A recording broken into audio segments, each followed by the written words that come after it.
Jangan kemudian dibalik-balikkan semuanya. Ya, jadi yang sifatnya tidak berubah, yang sifatnya boleh berubah menjadi yang tidak boleh berubah menjadi yang bisa berubah. Memang dalam agama ini ada dua bagian, yaitu bagian yang sawabit, ya, bagian yang tidak boleh dirubah tetap, tapi ada juga wilayah yang disebut mutaghayyirun.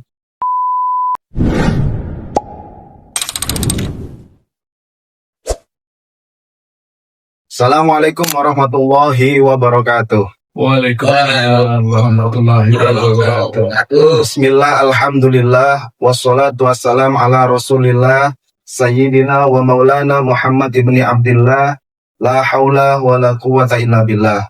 Amma ba'du, ibu bapak semuanya, hari ini kita akan melanjutkan diskusi kita di Rumah Wasatiyah ini dengan tema yang sebelumnya sudah dibahas tapi memang masih belum selesai, terkait dengan konsep hakimiyah. Pada hari ini kita kedatangan dua narasumber. Yang pertama, narasumber utama Ustadz Al-Muhandis Parawijayanto. Assalamualaikum Ustadz. Waalaikumsalam warahmatullahi wabarakatuh. Selanjutnya yang kedua, jauh-jauh dari Jogja, Guru Besar Politik Islam Profesor Zuli Qodir. Assalamualaikum Ustadz. Waalaikumsalam. Saya mohon maaf waktu lalu tidak bisa join sebabnya Siap.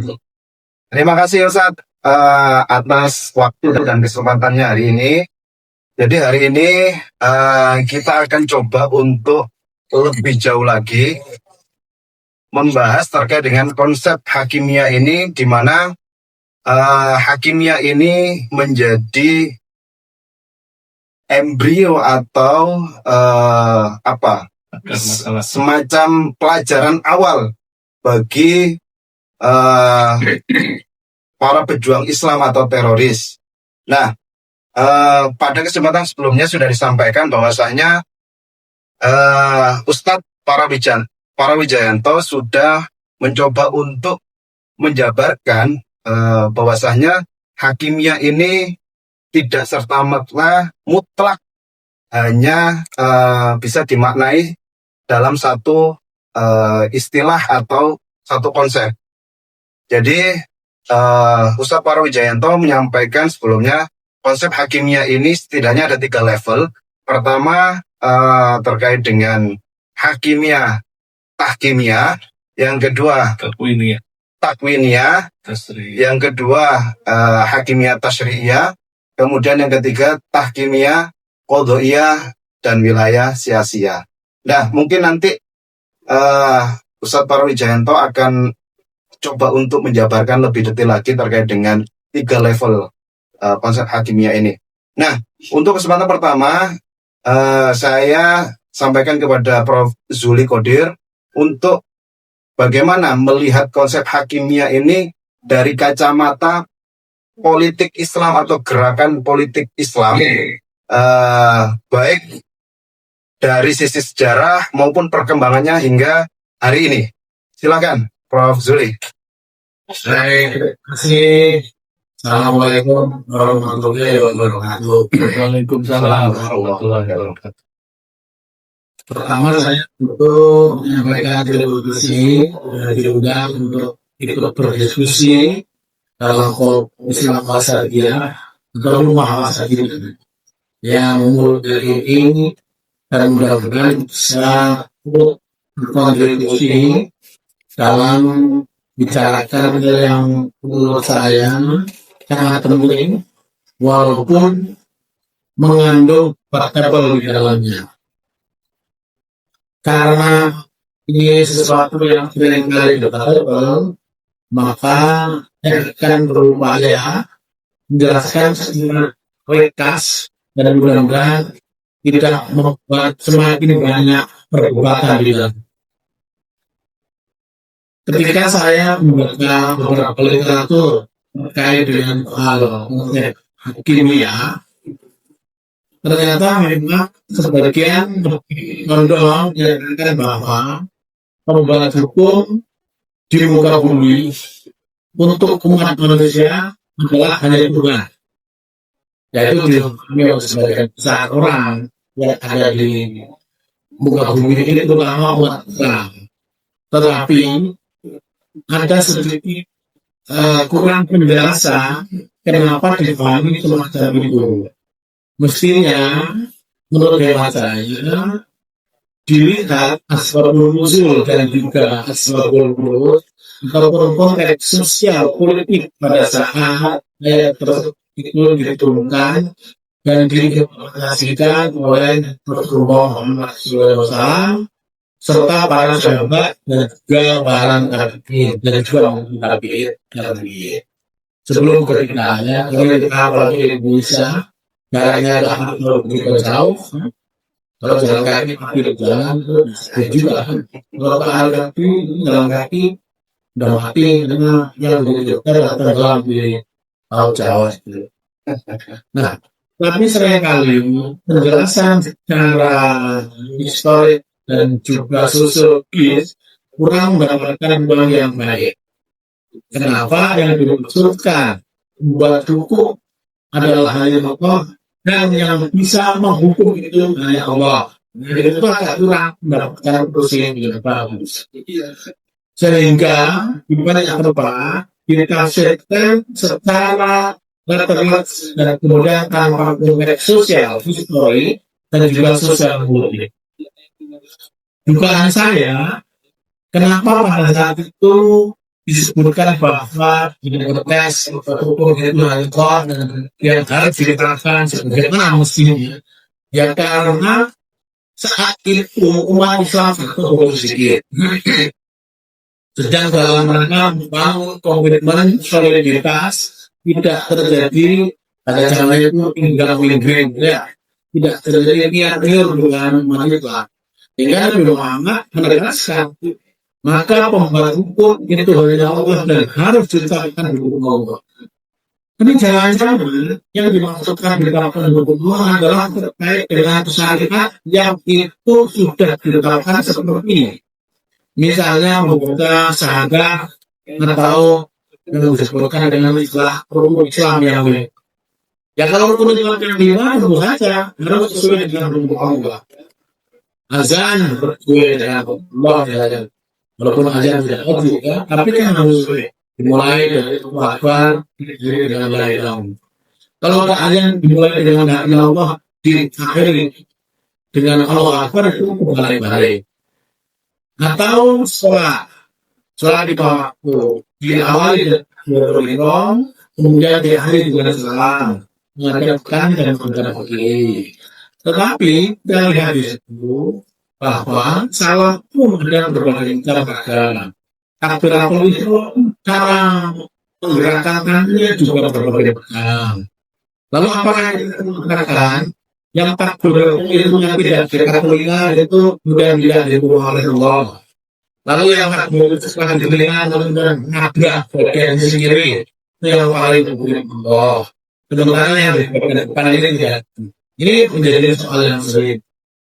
Tetapi dalam kondisi yang dimaksudkan hukum Allah dalam konteks ini menurut saya adalah sesuai dengan aturan ajaran yang dibutuhkan Rasulullah berkaitan dengan hukum yang lima, hukum Islam yang lima, atau juga dengan hukum iman yang enam.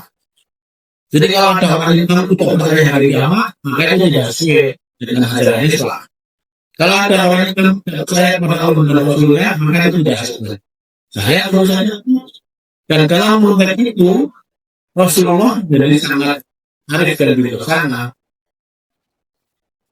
Ketika misalnya telah terjadi perubahan sosial dan ekonomi politik, masyarakat yang berbanyak, berbanyak yang beriman, maka ketika Rasulullah berhadapan dengan para petani, kita yang oleh petani di dalam hadis misalnya, ya, bagaimana ya Rasulullah seorang Islam yang baik? Rasulullah mengatakan Islam yang baik itu apabila kamu bertani tidak menggeser patok tanah kamu tidak menggeserkan lahan yang belum mempunyai kemudian menjadi tempat yang lain. Ketika aku ketemu dengan para pedagang, Rasulullah menjawab, bagaimana sih orang Islam yang paling baik? Rasulullah mengatakan bahwa orang itu yang paling baik adalah yang tidak mengurangi timbangan. Ketika bertemu dengan jaksa, dengan hakim, maka bertemu dengan Islam yang baik adalah kalau Anda menjalankan praktek hukum dan tidak memperlakukan hukum itu secara tidak adil. Jadi itu menjadi sangat kontekstual. Nah, kok kenapa kemudian saat ini akan dilihat dalam seakan-akan tidak konteks sosial politik? Menurut saya ini historis. Ya, yang kedua, kenapa kemudian yang berkembang adalah karena kalau mengambil hukum Allah dan menerapkannya, orang baru tidak masuk surga. Nanti Ustaz akan menjelaskan adalah menggunakan beberapa gereja. Kalau ini adalah mengatakan itu sudah lengkap seluruhnya, saya kira dalam hal konteks muamalah belum terlalu lengkap. Hanya prinsip-prinsipnya saja. Apalagi yang tidak disebut sebagai kitab hukum yang lengkap. Tetapi yang disebutkan sebagai panduan etik dan keagamaan yang memiliki prinsip-prinsip umum. Maka di dalam Al-Quran tidak pernah dijelaskan apakah sebuah negara berdasarkan hukum Islam ataukah berdasarkan hukum positif. Atau juga dalam sebuah negara itu diterangkan dalam Al-Quran bahwa seorang warga negara harus memiliki KTP atau tidak punya KTP. Ini tidak ada. Harusnya hal seperti itu diberi penjelasan. Bukan masyarakat itu semakin paham. Waktu tahu hukum yang dimaksudkan adalah hukum yang terkait dengan rukun iman, dengan berbuat salah. Maka itu harus diambil dari kelompok hadis. Itu harus diambil dari sebuah hal. Tetapi ketika terkait dengan masyarakat, ada yang bisa diambilkan misalnya cara umum dari Al-Quran dan hadis, tetapi bisa juga diambil dari konteks sosial politik atau hukum politik atau hukum yang akan ditetapkan oleh para ahli hukum di dalam sebuah negara. Tentang lalu lintas, itu kan sebenarnya di sini adalah sebenarnya negara tertib. Orang Islam supaya tertib atau tertib dalam hidup. Tidak dalam Al-Quran dan hadis maka hendaklah orang Islam membuat hukum yang di perkara. Jadi tidak ada sama sekali. Kita mau cari sampai berganti lama terus sekali, bukan saya tidak ada. Juga tidak ada dalam Al-Quran saya menerangkan supaya tidaklah kamu duduk jalan ini adalah jalan bersurga di neraka. Tidaklah kamu duduk jalan yang kalau tidak ada. Cuma diberi tahu kalau kamu mau menemani orang atau menemani sesuatu sebaiknya adalah yang untuk kebaikan. Itu prinsipnya. Yang tidak berprinsip itu maka dijelaskan.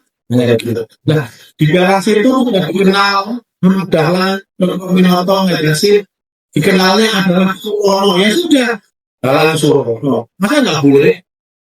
Ini bertentangan dengan Islam. Kok menurut saya tidak boleh. Jadi memang harus diulang. Yang dimaksudkan hukum itu adalah hukum Allah dan hukum Allah itu yang terkait dengan minimal rukun Islam dan rukun. Kalau yang lain ini menurut saya bisa diambil dari hal-hal yang sifatnya adalah kontekstual atau lokal. Nah, perkembangan berikutnya di dalam era yang terakhir, kemudian hukum yang ditetapkan pada 500 tahun lalu dengan konteks sosial politik berbeda. Harus disakralkan dalam sekarang. Yang konteks sosial ya, kalau yang lapor tentu saja. Tapi kan juga perlawanan ada juga pada saat COVID misalnya. Di Muhammadiyah itu orang Muhammadiyah beristihad bahwa pada saat COVID sholat Jumat boleh dilakukan dengan cara Zoom. Tapi imam mau ikut gerakan imam. Si orang ngomong dari itu, sebagian mengatakan ini tidak ada dasar hukumnya. Kamu dulu zaman Muhammad belum ada COVID kok gimana? Zaman Nabi Muhammad COVID belum ada. Tapi kan zaman Nabi Muhammad ada peristiwa tentang bencana ya. Atau sebelum ada bencana. Harusnya yang diambil adalah dulu pernah ada bencana.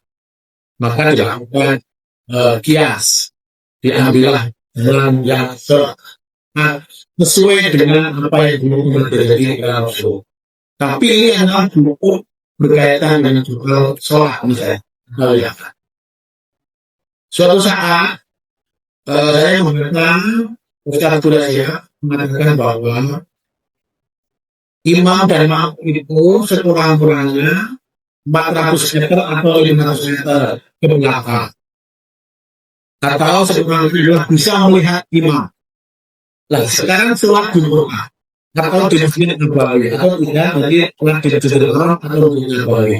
Jangankan sih 500 meter ke belakang, 100 meter aja tidak bisa lihat imam, tapi kan kita bisa lihat makmum yang lain. Kalau di depan imamnya berboleh atau sujud, namun di belakangnya sujud, maka kita di belakang tidak sujud. Kalau mau melihat, yang paling betul adalah menggunakan zoom atau menggunakan televisi. Kalau begitu sholat berjamaah menggunakan televisi, harusnya boleh. Kira-kira begitu, Pak. Ya. Dulu nggak ada televisi. Maka dari itu pun ketika saya televisi tidak bisa melihat. Kalau kita belakang dari imam, kita tidak bisa melihat. Tapi hanya bisa melihat makmum yang gunakannya itu. Terus begitu belakang. Terus saya itu. Lalu kalau mengatakan kalau begitu yang kuasananya tidak bisa melihat imam hanya berdasarkan sekarang tidak sah. Makanya itu hal-hal yang menurut saya kadang-kadang kita itu terlalu berlebihan jika pemaknaan air atau kemarin apa yang disebut hukum dan hanya Allah tidak Allah dan hanya Allah yang boleh menyatakan hukum. Oke. Saya kira begitu. Terima kasih, Prof. Zuli. Jadi dalam konteks negara modern hari ini untuk Ustaz Parwijanto, apakah masih relevan konsep hakimiyah ini diterapkan di negara yang katakanlah negara yang semakin kesini semakin liberal atau negara modern lah, konsep negara modern. Nah, apakah nilai-nilai luhur Islam itu relevan atau kontekstual untuk diterapkan dengan konsep hakimiyah ini? Silakan. Ya. Ustaz. Bismillah. Alhamdulillahirrabbilalamin. Wassalatu wassalamu ala asrafil anbiya'i wal mursalin Nabiyina Muhammadin wa ala alihi wa sahbihi ajma'in wa man tabi'ahum bi ihsanin ila yaumiddin amma ba'd. Jadi hakimiyah, membahas hakimiyah harus ada catatan penting bahwa pembahasan ini tetap ada wilayah yang harus memang kita mengakui. Ya, artinya mengakui bahwa wajib berhukum dengan hukum Allah dan meninggalkan berhukum dengan hukum Allah adalah merupakan kekafiran. Artinya tidak mewajibkan berhukum dengan hukum Allah merupakan kekafiran karena ini adalah bentuk ibadah, yaitu mengakui hukum Allah. Cuman dalam pelaksanaannya harus dirinci, ya dirinci supaya tidak menjadi ekstrim. Jadi hakimiyah ini sendiri kan bisa kita simpulkan ya dari kita membaca literatur ada 3 bentuknya. Yang pertama hakimiyah takwiniyah. Ya, ini hakimiyah yang terkait dengan penciptaan dan takdir. Ini manusia memang jelas nggak punya peran, ya kan? Ini Allah Subhanahu Wa Taala yang memiliki kemampuan ini, ya, maha kuasa. Nah, kemudian yang kedua adalah hakimiyah tasriyah. Ini terkait dengan masalah akidah, ibadah, penetapan halal haram, ya, kemudian masalah hudud. Ini memang hanya Allah yang boleh menetapkan. Jadi ini adalah kedaulatan Allah. Tidak boleh ada yang menyainginya, menandinginya, ya. Jadi ini ada yang dimaksud dengan hakimiyah tasriyah. Nah, jadi ini nggak boleh ditandingi. Nah, kalau menandingi ya itu merupakan kesirikan, ya, dosanya merupakan kekafiran. Nah, tapi ada wilayah ketiga, yaitu wilayah qadhaiyah atau sia-sia. Ini adalah wilayah istihad, wilayah yang boleh dikembangkan oleh manusia, memang mendapatkan izin, ya, dan ini bentuk praktek di lapangannya. Ya, seperti misalnya dalam mengatur negara, penguasa diizinkan membuat takzir. Takzir ini tentunya juga hukum, kan? Nah, hukum-hukum yang tidak ada dalam hudud itu boleh dieksplorasi menjadi takzir ini, bentuk hukuman di luar hudud. Nah, artinya ada wilayah hukum yang memang manusia diizinkan membuatnya. Artinya ini adalah ruang istihad. Demikian juga mengelola sebuah negara tadi, ya. Ada ruang-ruang siasah, ya, siasah syariah yang diizinkan untuk mengeksplorasi, ya. Nah, jadi kalau kita sederhanakan, memang dalam agama ini ada dua bagian, yaitu bagian yang sawabit, ya, bagian yang tidak boleh dirubah, tetap. Seperti tadi kasih contoh sudah masalah puasa, masalah haji, masalah sholat. Ini memang masalah ibadah yang tidak boleh dirubah. Ini bagian sawabit. Nah, kita nggak boleh menggantinya, ya, atau membuat satu bentuk ibadah kemudian bisa dikatakan ini dari Allah, nggak boleh, ya, dosanya bisa merupakan kekafiran. Tapi ada juga wilayah yang disebut mutaghayyirah, artinya wilayah yang memang fleksibel, ya, yang memang fleksibel, diizinkan untuk kita menyesuaikan dengan perubahan zaman, ya, menyesuaikan dengan perubahan zaman. Nah, wilayah siasah, wilayah politik itu termasuk yang mutaghayyirah. Ya, tadi seperti dikatakan oleh Profesor, ini adalah masalah terkait muamalat. Nah, masalah terkait dengan muamalat, ini wilayah yang memang diizinkan untuk beristihad, ya, diizinkan untuk bereksplorasi sesuai dengan perubahan tempat dan zaman, ya, tempat dan zaman dan kemaslahatan. Karena kemaslahatan juga selalu berubah, maka manusia diperbolehkan menyesuaikannya. Jadi kalau saya menyetir apa yang diungkapkan oleh Ibnu Aqil Al-Hambali, yang dinukil juga oleh Ibnu Qayyim rahimahullah dan Ibnu Taimiyah rahimahullah, beliau menyatakan bahwa siasah adalah setiap tindakan yang dengannya manusia menjadi lebih dekat kepada kebaikan dan lebih jauh dari kerusakan. Meskipun Rasul SAW tidak menetapkannya dan tidak pula turun wahyu tentangnya. Jadi beliau mendefinisikan politik yang tadi merupakan wilayah yang fleksibel, mutaghayyirah, dia memberikan cantolannya kepada tujuan syariat. Ya, bukan literalnya syariat, tapi tujuan syariatnya, yaitu tujuan syariat adalah mendekatkan pada kebaikan dan menjauhkan daripada kerusakan. Nah, ini tujuan syariat. Nah, kemudian karena dia wilayah yang mutaghayyirah, belum tentu ada dalam syariat. Ya, karena muamalat berarti boleh dikembangkan. Maka di sini beliau mengatakan dengan meskipun Rasul SAW tidak menetapkannya dan tidak pula turun wahyu tentangnya. Nah, jadi disitulah penguasa boleh membuat undang-undang yang itu tidak berarti menyaingi hak tasrik kepada Allah Subhanahu Wa Taala. Misalnya undang-undang lalu lintas tadi, ya, karena tujuannya mendatangkan kebaikan. Karena kalau terjadi kecelakaan lalu lintas kan mudaratnya besar, dan itu bertentangan dengan tujuan syariat, yaitu akhirnya membuat korban jiwa, berarti bertentangan dengan hifdzun nafas, menjaga jiwa, ya kan? Nah, artinya membuat undang-undang lalu lintas mendekatkan pada kebaikan, menjauhkan dari mudarat, dan sesuai dengan tujuan syariat yang 5, yaitu salah satunya menjaga jiwa. Nah, karena tidak ada dalam wilayah yang sawabit, berarti wilayah mutaghayyirah, berarti boleh, dan membuat undang-undang seperti ini bukan merupakan kekafiran. Nah, kalau jelas seperti ini, berarti negara boleh membuat undang-undang yang tujuannya membuat negara itu menjadi aman, tertib, terkendali, sehingga pembangunan bisa berjalan. Nah, selama tidak bertentangan dengan syariat. Jadi kalau masalah yang mutaghayyirah ini yang penting tidak bertentangan dengan syariat. Bukan harus ada teks syariatnya. Nah, tapi kalau yang sawabit memang harus ada teks syariat ya. Iya. Nah, perbedaannya di situ. Ya. Demikian, Ustaz. Menarik ini penjelasan Ustadz Parah. Jadi memang tidak bisa dikebiaui ya Ustadz ya, bahwasanya konsep hakimiyah itu hanya merujuk pada hukum Allah secara absolut. Bahwasanya ada wilayah yang tadi di level ketiga yang sifatnya mutaghayyirat, yaitu wilayah qadha'iyah dan sia-sia. Nah, kembali ke Prof. Zuli. Namun dalam perkembangannya gini Prof, konsep hakimiyah ini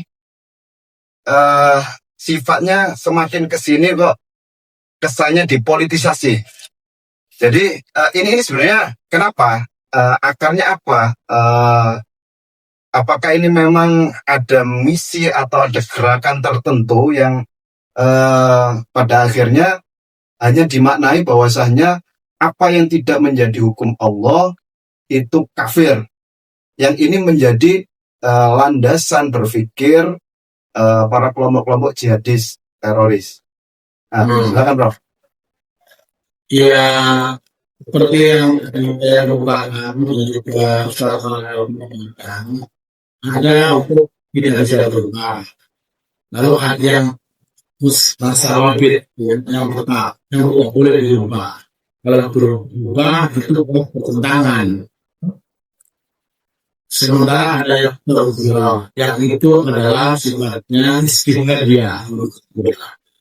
Jadi bisa lebih namanya istihadiyah, ya harus dilakukan karena terus berkembang, mengikuti perkembangan zaman, mengikuti kemungkinan umat kita. Kenapa belakangan kemudian yang sifatnya istihadiyah dalam umatnya malah ditutup? Dulu ada seorang kira Islam bernama Fazlur Rahman juga ada seorang penulis hampir Asyara mengatakan bahwa di kalangan umat Islam nanti hanya akan tinggal Islamnya saja, tapi apinya tidak ada. Nah, jadi Islam ada, tapi apinya tidak ada. Atau hanya akan tinggal nama Islam karena sebetulnya umat ini tidak paham dengan filosofi yang ada. Nah, itu menjadi berbahaya sekali. Padahal dalam konteks tertentu, Fazlur Rahman mengatakan ijtihad itu selalu berubah. Kenapa? Ya, karena memang perubahan sosial, perubahan dunia, perubahan zaman itu tidak bisa dikekang begitu saja. Kalau dulu misalnya tidak ada istilah terjadi globalisasi kemudian politik. Nah sekarang terjadi globalisasi ekonomi dan politik karena faktor informasi, teknologi informasi yang diberikan masif. Dulu kita tidak bisa melihat bagaimana peperangan yang terjadi di Sudan, di Maroko, di Iran, itu secara langsung. Sekarang kita bisa menyaksikan hanya selisih beberapa jam. Di sana sudah kita bisa nonton. Di sana ada Palestina kita bisa nonton. Dulu tidak begitu. Lalu kemudian orang menakutkan kalau yang jadi semacam itu. Nah, soal ini teknologi informasi kadang-kadang membuat distorsi terhadap apa yang sebenarnya dilakukan. Karena meniru apa yang ada di sana untuk dibawa ke sini. Nah, saya khawatir orang-orang yang bermental jihadis adalah ingin contoh apa yang terjadi pada 1900 tahun yang lalu atau dalam konteks politik negara tertentu di bawah Indonesia yang secara sosial politik itu jauh berbeda. Sekarang umat Islam di Indonesia, kalau kita sebut saja ya, memang ada yang dilarang menjalankan sholat, tidak ada. Ada orang yang dilarang untuk menjalankan puasa, tidak ada. Lalu kenapa? Mereka itu merasa tertindas, kalau kemudian terpinggirkan, kalau kemudian segala macam ditekan. Padahal tidak ada. Orang mau menjalankan sholat, silahkan. Tidak juga silahkan, bukan begitu. Tapi yang terjadi seakan-akan adalah bahwa kita itu diintimidasi atau dipinggirkan, kita tertekan. Menurut saya kalau juga, kalau di negara lain mungkin ya. Tapi kan itu di Rusia misalnya, atau di Amerika, atau di Belanda misalnya. Bahkan sekarang di Belanda di Rusia, orang tua juga berbondong-bondong mengambil sekali. Jadi menurut saya agak missing link dan meaning history ketika ada orang mengajar ingin menerangkan hal-hal yang itu adalah inspirasi dia bukan Rusia menjadi sesuatu yang menjadi sahabat. Ini dimensi politiknya terlalu kental daripada dimensi nilai-nilai etik Islam yang tidak universal. Dan itu kelihatan sekali. Beberapa orang itu kemudian menyampaikan ini adalah tidak sesuai dengan hukum Islam. Karena itu yang saya tidak diulang silakan diperangi. Nah, Indonesia ini jelas bukan negara berhak. Indonesia ini mau kasih nama orang apa saja juga boleh ya. Ada anu di KTP yang namanya Tuhan itu ada. Namanya itu Tuhan ada di dalam KTP. Ada juga yang namanya hantu, ada juga. Ada yang namanya hanya satu aja. Titik burung bukan titik itu. Ada gitu. Kok penjahatnya merasa bahwa dalam apa doanya dalam apa doanya mengalami nilai enggak. Saya sering kepada mereka saya. Dan ini kan wah baik itu ataupun mengambil. Sholat subuh sekarang jadwalnya jam 8. Ada yang mengatakan jam 5, ada yang mengatakan jam 4 kurang seperempat, ada yang mengatakan jam 4. Kalau begitu, Anda sampai kapan tinggal di Jogja, tidak dengan cermat mendengarkan pengumuman dan mendengar bahwa sholat subuh hari ini adalah jam 4 kurang 5 menit. Dan Anda mau baru sholat. Anda kalau jalan baru kemudian lewat, Anda rumah itu berenang. Kamu ada aja buku. Coba kalau antri 10 menit sudah jam, bangunnya jangan berarti jam 7 baru keluar. Karena itu tidak ada yang keluar. Lalu kemudian ini biar rutin bikin hukum syariat Islam di Indonesia wajib. Maka yang berlebihan nanti digembuk ini, nanti dicabut. Yang mau kita di Islam membuat hukum sendiri. Dan itu sebetulnya adalah saya tidak terlalu penting. Yang penting adalah bagaimana orang Islam itu menjalankan ibadah sholat sebagaimana kesadaran yang dimiliki. Mau dia mau sholat hukum Quran, itu sebetulnya dia tidak sah, sudah boleh. Ya ada loh. Bahkan yang tidak sholat. Misalnya, jadi kadang-kadang menurut saya menjalankan hukum Islam adalah yang tidak bertentangan, apalagi ini adalah dalam negara Islam itu adalah dimensi politik, bukan dimensi nilai-nilai etik Islam yang tidak. Semuanya itu. Baik, sebelum ke Ustadz Farah, saya coba ingin menggali lagi dari sisi dimensi politik tadi, Rosuli. Ini akarnya dari mana, Prof? Yang pada awalnya konsep hakimnya ini tidak absolut ya, dimaknai sebagai inil hukmu illa lillah atau tidak ada hukum kecuali dari Allah. Ini akarnya dari mana? Akar politiknya dari mana? Dan pedomannya hingga hari ini seperti apa? Ya, dalam pengertian Islam atau yang misalnya para ulama juga selalu mengatakan juga ada dua dimensi. Bila hukum Islam itu berjalan dengan baik secara sistemik, maka harus ditetapkan sebagai negara Islam. Maka tidak boleh dibicarakan antara hukum Allah dengan hukum umat manusia. Satu gitu. Dan kemudian ini dipublikasi, ini kemudian dipublikasi, disampaikan ke umum. Seakan-akan memisahkan dunia dengan hukum yang dibuat oleh Tuhan atau yang dibuat oleh manusia. Ini adalah hal yang belum nafas dalam hukum Islam. Orang yang kafir adalah orang yang jalankan semua hukum di muka bumi adalah berdasarkan dari Allah.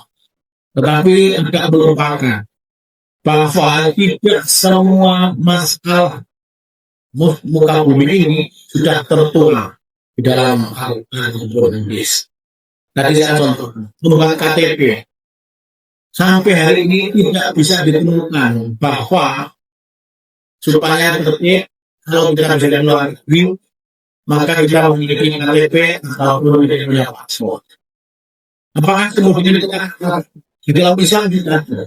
Allah Subhanahu wa Ta'ala dan Muhammad tidak menunjukkan kita cara tekstual membuat KTP dan paspor.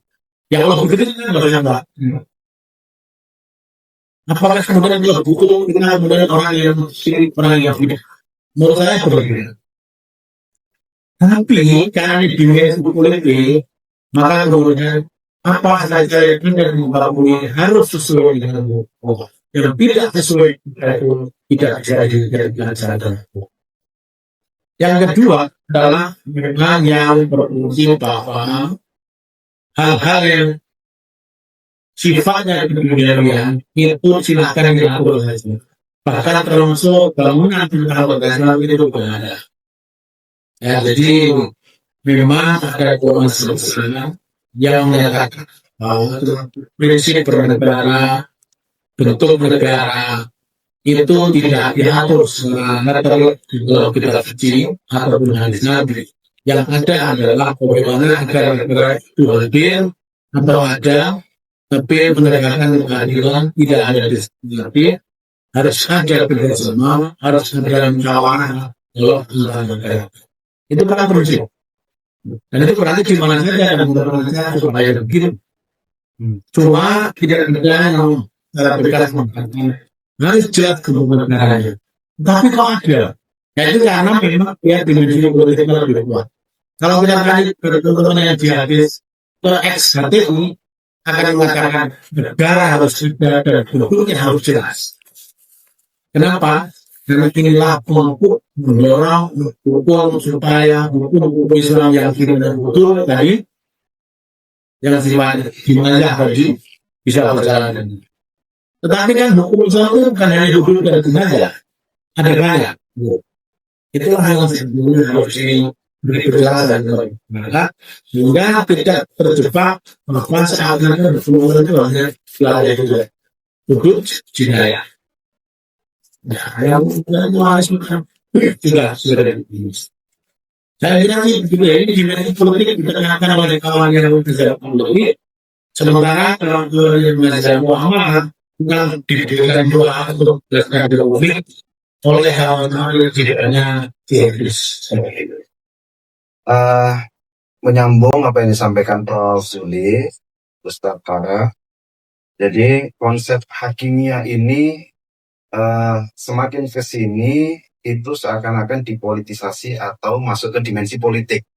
Nah, pada akhirnya, pada ujungnya, seringkali konsep hakimiyah ini dikaitkan dengan radikalisme atau ekstremisme. Nah, bagaimana Ustaz menjelaskan ke masyarakat bahwasanya secara objektif dan kontekstual bahwasanya konsep hakimiyah itu tidak seperti itu. Silakan. Iya. Jadi dengan tadi pendekatan kita mencoba memilah bahwa ada satu wilayah yang merupakan Allah Subhanahu wa Ta'ala mengizinkan untuk beristihad atau mengembangkan sesuai dengan perubahan tempat dan perubahan zaman dan perubahan kemaslahatan. Artinya hukum Allah itu kan sebetulnya diperintahkan ini haruskah formalitas secara formalitas atau substansinya seperti yang dikejarnya ditegakkan. Ya. Jadi sebuah negara meskipun formalitasnya mungkin tidak menggunakan nama Islam, tapi tidak ada satu kalimat pun yang menentang ditegakkannya agama ya secara umum ya, tidak menentang agama, kemudian substansi agama juga terekam di dalam konstitusinya, ya misalnya substansinya. Artinya substansi ini kan tadi seperti yang dikatakan oleh Ibnu Aqil Al-Hambali, dia mengaitkan masalah politik itu kan dengan tujuan syariat. Berarti substansinya adalah selama aturan-aturan yang dibuat, undang-undang yang dibuat itu tujuannya adalah untuk mendekatkan kepada kemaslahatan, menjauhkan dari kemudaratan, yang nanti dirinci lebih lanjut, berarti dia adalah menjaga agama, menjaga jiwa, ya, menjaga akal, menjaga keturunan, menjaga harta. Berarti secara prinsip dia tidak bertentangan dengan syariat. Jadi negara itu bukan tujuan. Terjadi ekstremitasnya ketika negara bentuknya tadi, sistemnya tadi menjadi tujuan. Padahal sebetulnya negara itu adalah wasilah, sarana untuk mencapai tujuan syariat tadi. Nah, apakah sarananya harus tadi diformalitaskan Islam, atau yang penting dia adalah sebuah negara yang bisa menjadi sarana untuk tercapainya tujuan syariat, ya. Maka di sini kalau kita baca nih nukilan dari Ibnu Taimiyah rahimahullah, ya ini juga beliau mungkin mengambil sarinya dari Ibnu Aqil Al-Hambali. Beliau menyatakan begini, apabila tanda-tanda keadilan telah tampak dan keadilan itu jelas diperoleh melalui cara apapun, maka disitulah terdapat syariat Allah dan agamanya. Ya, jadi cara apapun, maka disitulah terdapat syariat Allah dan agamanya. Allah Ta'ala tidak membatasi cara-cara mencapai keadilan, dalil-dalilnya, dan tandanya pada suatu bentuk tertentu. Dia tidak menafikan cara-cara lain yang semisal, atau bahkan lebih kuat darinya. Tetapi dengan apa yang dia syariatkan dari berbagai jalan, Allah menjelaskan bahwa tujuannya adalah menegakkan keadilan dan membuat manusia berdiri di atas keadilan. Maka cara apapun yang menghasilkan keadilan dan keseimbangan itu termasuk bagian daripada agama. Tidak boleh dikatakan itu bertentangan dengan syariat. Maka janganlah mengatakan bahwa politik yang adil bertentangan dengan apa yang diucapkan syariat. Bahkan itu selaras dengan apa yang dibawa syariat. Bahkan ia adalah bagian dari bagian-bagiannya. Nah, artinya keadilan ini kan tujuan syariat. Ini adalah nilai universal. Jadi yang dikejar substansinya. Karena kalau formalitas dapat tapi substansi nggak dapat, justru tujuannya nggak tercapai. Ya, jadi mengejar wasilah dengan meninggalkan substansi justru kontraproduktif, bertentangan dengan syariat itu sendiri.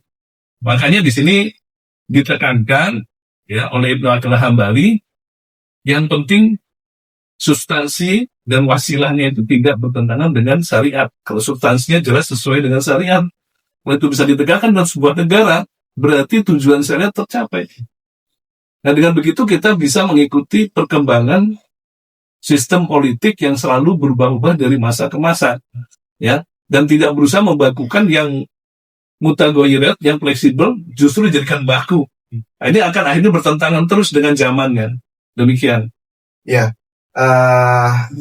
kembali ke Prof. Zuli. Jadi di sini kan kita ada semacam kesepakatan bahwasanya ada misinterpretasi atau salah paham terkait dengan konsep hakimiyah selama ini. Nah, konsekuensinya gimana, Prof?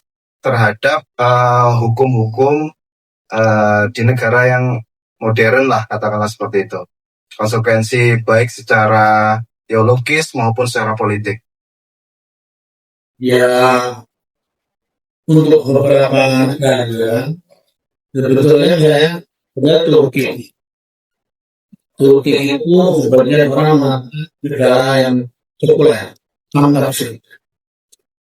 Tapi ketika saya Turki sudah agak ini ya. Dalam satu tahun saya sudah 2 kali ke Turki. Yang dimaksudkan sekuler, Turki itu sebetulnya apa? Bahwa Turki itu mengadopsi sistem politik modern ala Eropa, ala Barat, Tidak. Tetapi menjalankan sholat, puasa, membayarnya itu juga berjalan dengan baik. Kalau kemudian yang sholat itu rata-rata orang tua, ya itu dari Indonesia juga begitu. Ya, sholat subuh apalagi, sholat subuh itu orang tua, dan mereka sholat subuh itu rata-rata juga orang tua. Tapi tidak berarti bahwa Turki itu sebenarnya dalam tidak mempercayai hukum. Dulu kan kayak gitu di Indonesia, yang sholat subuh itu, rata-rata juga sini ada merah-merah. Ya, orang sering yang azan juga sering, Indonesia juga baik kerja. Lah kenapa bisa begitu? Karena yang udah tidak tahu miskin, pada saat subuh, suruh azan dan tentang sekuler itu sebetulnya harus kita mulai bahwa sekuler itu adalah sebuah perubahan sosial yang tidak bisa kita. Sebetulnya bukan dan sekularisasi itu adalah sebuah perubahan sosial yang tidak bisa kita. Karena perkembangan teknologi informasi ilmu pengetahuan dan terus berjalan. Nah, untuk negara-negara seperti Malaysia, mereka suara saya nggak ada ya? Kita dengar, Prof. Oke. Jadi, misalnya untuk Malaysia, apakah yang diusahakan kalau diterapkan itu malah khotbah itu seluruh masjid di Malaysia itu kemana sama? Karena sebelum khotbah, ekspornya itu bukan ke pihak pengelolaan keagamaan Islam di Indonesia. Di Malaysia, zaman yang satu, sapi, dan sapi dia tidak. Di Indonesia diterapkan itu. Ya yang terjadi oleh saya pergolakan yang sama Islam yang memiliki hanya pandangan mati. Mau seperti kalau mengatakan tidak berbahasa. Tapi memang semua paham, jadi kita tahu dan juga di hadis yang tahu. Tetapi tidak mengambil pendapat para ulama yang salafus salih. Nah, karena itu apabila kita mendapatkan salah satu Islam dalam perspektif politik tertentu, yang terjadi adalah konflik di antara seorang pemerintah.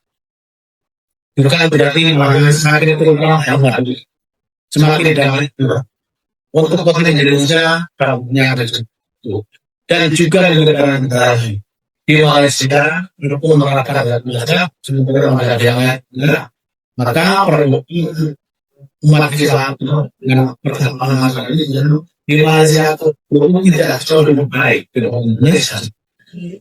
Cuma karena yang sebelahnya sedikit ada masalah itu, maka kemudian juga diatur atau memang negara itu juga dikontrol. Seperti itu, kebahagiaan. Di Indonesia itu masjid mau besar mau kecil semuanya berubah. Bahkan khotibnya itu bisa dagangan. Khotib utama yang tidak dagang maka tidak beda orang di situ kalau itu berubah. Boleh di Indonesia. Kalau di Malaysia kan tidak mungkin terjadi hal seperti ya. Jadi kalau dari hukum yang hanya satu paham konteks Indonesia dan beberapa negara, oleh memiliki Islam itu sendiri, bukan memperlakukan. Apalagi kalau konteks Indonesia, nanti akan terjadi perkelahian di Indonesia yang memiliki minimal besar atau besar. Cara seperti mana Indonesia ada banyak. Nah itu lagi berarti antara umat itu. Karena apa? Karena dia masyarakat belum satu paham kalau hukumannya terkendali. Yang fikih adalah punya bagian kecil daripada hukum yang ada di dalam Al-Quran dan hadis. Kita sekarang kalau hukum Islam, hampir syariat itu lebih. Karena enggak. Syariat Islam itu kan meliputi banyak hal yang ada mutawasyirah dan juga sawab yang tetap dan yang tidak tetap. Ya, yang ditetapkan tidak sengaja, tidak bisa lagi. Nah, kalau hanya satu, nanti terjadi itu dampaknya. Dan umat Islam seperti itu. Hanya tinggal abu, bukan api. Yang ditangkap sekarang ini, gara-gara orang Islam di Indonesia adalah abu, bukan api. Bukan substansi dari ajaran Islam, tapi adalah otoritas perubahan saya. Sekarang umat Islam di Indonesia itu yang haji berapa, yang umroh berapa, hampir semuanya. Tapi kenapa di Indonesia orang yang tidak mendapatkan aliran berkah dari orang baik atau kopi namanya itu sudah baik. Ya karena pernah Islam tapi yang mungkin rumahnya ada substansinya ada. Dan menurut saya ini belum begitu berubah. Kalau sudah menjalankan yang sifatnya formal, itu adalah harus tidak menjalankan yang substansi. Tidak kemudian kalau sudah menjalankan yang substansi, tidak menjalankan yang formal. Kalau sudah menjalankan yang formal, meninggalkan yang substansi. Menurut saya ini itulah yang merupakan pemunduran awan dari Islam yang ada di Indonesia. Sebenarnya begitu. Melihat kondisi negara hari ini dengan konsep hakimiyah yang memang terus berkembang baik dari sisi pemahaman maupun dari sisi praktek. Ini kebijakan negara yang paling pas apa, Prof? Untuk meluruskan atau menjadikan konsep hakimiyah ini sebagai konsep yang sebenarnya relevan dengan negara demokratis seperti Indonesia. Untuk konteks Indonesia, hampir semua ulama atau ahli dari luar negeri itu mengatakan Indonesia itu mungkin Pancasila berbeda negara sudah di dalam pendapat para ahli tidak ada satupun nilai dari Pancasila yang itu bertentangan dengan Islam. Bahkan dikatakan nilai-nilai atau sila-sila dan sebetulnya bisa dikatakan ini pemahaman dari ajaran Islam sendiri supaya kita berdakwah ketuhanan yang maha esa itu kan kita sudah berdakwah baik lalu kemudian sebagai manusia akan dunia tentu seorang bagian dari Islam yang sangat penting sekali tidak boleh melanggar dan mengulang. Lalu dalam persatuan itu jelas sekali dan tulis dalam Al-Quran. Dia ada beberapa Al-Quran sudah tidak berkeinginan dalam hati yang besar untuk mempercayainya. Lalu kemudian supaya mengutamakan kebajikan bersama dan kebajikan individu.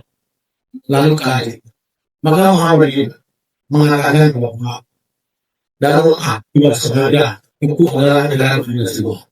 NU mengatakan diriku dalam negara itu malah sesuai dengan ajaran Islam. Jadi tidak perlu lagi ada orang menginginkan Indonesia itu butuh menjadi negara Islam. Indonesia itu menjadi negara Islam. Dalam bahasa saya itu menolak. Bahkan tidak sesuai dengan prinsip-prinsip utama di dalam. Ya tapi ada sebuah gitu kan. Inginnya Indonesia ini memakan negara Islam atau negara Islam itu. Sekalipun adalah praktek keadilan, praktek diskriminasi terjadi, praktek tidak kesalahan di dalam akses negara lain yang terjadi. Tapi yang penting ada di seluruh negara bahwa itu bentuk saja demokrasi. Tapi itu berkenaan dengan yang etik universal dalam Indonesia nggak boleh bukan. Pancasila menjadi dasar negara dan itu juga. Kalau ada yang mengatakan, tapi buktinya negara Pancasila ini tidak terjadi keadilan. Loh, itu selama begitu. Di Malaysia yang mengatakan kayak Islam, memang semua orang di Malaysia itu kalau dimaafkan yang sebelumnya ya udah. Karena kalau kita begini, karena berarti memang yang antara itu gitu ya. Itu yang di sini. Jadi memang bentuk itu tidak selalu sama dengan prinsip dan nilai. Tapi tidak berarti bahwa bentuk itu lebih utama daripada prinsip dan nilai. Jadi kalau prakteknya di lapangan belum bukan dengan baik, bukan berarti bentuknya yang harus kita ubah. Yang harus dirubah adalah perilaku apa tidak menjalankan prinsip yang berdasarkan oleh misalnya Tuhan atau Allah tua dan Rasulnya serta tidak menegakkan prinsip hukum yang diterapkan oleh negara sendiri. Korupsi. Hukum di Indonesia itu sudah jelas. Siapa yang melakukan korupsi akan dibuktikan malah penjara. Tapi masih ada yang orang berkorupsi. Keadilan itu harus dinikmati oleh semuanya sesuai dengan Pancasila. Tapi masih ada orang yang belum mati keadilan, terutama adalah akses semua pendidikan dan kesehatan. Lalu apakah kemudian yang kalau begitu yang diganti negaranya? Menurut saya enggak. Yang perlu diperbarui adalah cara praktek tindakan Indonesia. Yang mampu menarik. Kalau kita ngomong Islam, maka boleh. Kenapa? Karena itu teman-teman yang banyak. Jangan hanya menggunakan oleh. Ya kalau di Indonesia, seringkali kalau negara humanis, jumlahnya paling banyak. Begitu ke Australia, begitu ke Norwegia, begitu ke Prancis, ya bisa orang karena jumlahnya juga banyak. Jadi bukan karena umat Islam maka di Indonesia tidak boleh. Bukan karena ada di Australia, di Prancis, di negara itu adalah teroris itu. Tidak, karena teroris itu tidak beragam. Tapi agama dijadikan hal untuk orang yang memiliki tujuan politik terus. Kayaknya begitu. Baik, nggak kerasa nih Prof, sudah hampir 1 jam. Ya. Mungkin setelah ini closing statement ya, merangkum apa yang sudah disampaikan oleh Prof. Zuli, termasuk Ustadz Parah. Jadi sekalian closing. Tapi ada satu pertanyaan lagi untuk Ustadz Parah Wijayanto. Jadi, apakah satu negara yang tidak menerapkan hukum Islam atau syariat Islam itu secara otomatis dianggap sebagai darul harbi atau negara yang harus diperangi? Silakan sekalian closing, Ustadz. Iya. Dengan konsepsi hakimiyah. Jadi kita definisikan dulu istilah darul harbi, artinya negara yang boleh diperangi ya. Kalau definisinya itu Rasulullah SAW mencontohkan cukup dengan adanya siar-siar Islam di sebuah negeri itu sudah bisa menjadi dasar untuk tidak memerangi negeri tersebut. Ya, artinya suatu negeri yang masih tadi mengizinkan berlakunya syariat-syariat Allah, agama Allah di wilayahnya, ya tidak diganggu. Ini berarti satu negeri yang mengizinkan warganya untuk tidak melanggar prinsip hakimiyah, ya, bahwa bentuknya dia tidak memformalkan namanya dengan nama Islam, itu adalah hal yang tidak harus, ya. Tapi yang penting di negeri tersebut substansi daripada Islam diizinkan, ya. Nah, jadi banyak hukum-hukum Islam yang diadopsi, ya, misalnya, atau bahkan diresmikan, ya, menjadi hukum yang berlaku, ya. Misalnya tadi hukum masalah pernikahan diresmikan, ya, hukum masalah warisan, ya, hukum masalah wakaf dan sebagainya. Ini artinya negara tersebut mendukung untuk kita masih bisa melaksanakan hakimiyah tasriyah, ya. Nah, kemudian untuk mengelola negara sendiri itu kan juga tadi dikatakan yang disebut dengan hakimiyah kodoiyah atau sia-sia, itu memang wilayah yang istihad. Artinya ketika mayoritas penduduk negeri tersebut umat Islam, kemudian dia melakukan istihad, membuat undang-undang yang tadi mendekatkan kepada kemaslahatan, menjauhkan daripada kemudaratan, maka itu adalah wilayah yang diizinkan Allah, ya, bukan bertentangan dengan hakimiyah tasriyah tadi, ya, karena memang wilayah istihad, wilayah yang diizinkan. Nah, kalau kemudian mengklaim undang-undang yang dibuat oleh manusia tadi itu sebagai hukum Allah, itu tidak boleh. Ya, itu istilahnya kalau Ibnu Taimiyah rahimahullah menyebutnya sebagai as-syar'u al-mubaddal. Jadi mengganti syariat Allah dengan hukum buatan manusia, tapi diklaim bahwa itu adalah hukum Allah atau merupakan syariat Allah, ya. Nah, seperti di Indonesia ini kan tidak ada klaim seperti itu, ya. Pancasila maupun Undang-Undang 45 tidak diklaim bahwa itu syariat Allah, tidak diklaim untuk menggantikan agama, tapi isinya tidak bertentangan dengan agama, ya. Isinya sesuai dengan substansi daripada syariat, isinya mendukung tercapainya tujuan syariat, ya. Mendekatkan kepada kebaikan, menjauhkan dari kemudaratan, menjaga 5 hal. Menjaga agama, menjaga jiwa, menjaga akal, menjaga keturunan, menjaga harta. Nah, berarti agama masih bisa jalan. Kalau selama agama masih bisa dijalankan, berarti negeri itu tidak boleh diperangi. Ya. Demikian. Baik, Prof. Zuli, sekaligus closing statement. Jadi bagaimana nih Prof untuk menerapkan konsep hakimiyah secara objektif, secara kontekstual di Indonesia khususnya? Silakan Prof. Menurut saya rasa ya harus dibedakan mana yang boleh diterapkan oleh Islam dari Allah dan yang boleh Allah, yaitu hal-hal yang sebetulnya memang sudah berupa yang tidak berubah. Tadi rukun iman yang rukun Islam yang itu tidak boleh. Jadi kalau jelas, selama itu bisa dijalankan dengan cara maksimal, maka tidak perlu ada formalisasi hukum Islam ini. Tetapi apabila itu sudah dilarang dan berubah, mereka faktanya tidak ada itu orang menjalankan puasa, orang menjalankan haji, bahkan haji itu diatur dengan hal itu tertib bahwa ada masalah tentang kebenaran itu belum naik, ya, tapi diatur jabat, ada bukannya, ini luar biasa. Yang kedua adalah hal yang sebenarnya istihadiyah, ya harus sesuaikan dengan kondisi perkembangan zaman yang ada, sehingga tidak terjadi pemunduran tiba-tiba. Jangan kemudian dibalik-balik, yang sifatnya istihadiyah jadi yang sifatnya tidak berubah, yang sifatnya boleh berubah menjadi yang tidak boleh berubah menjadi yang bisa berubah. Ini untuk saya terbalik-balik.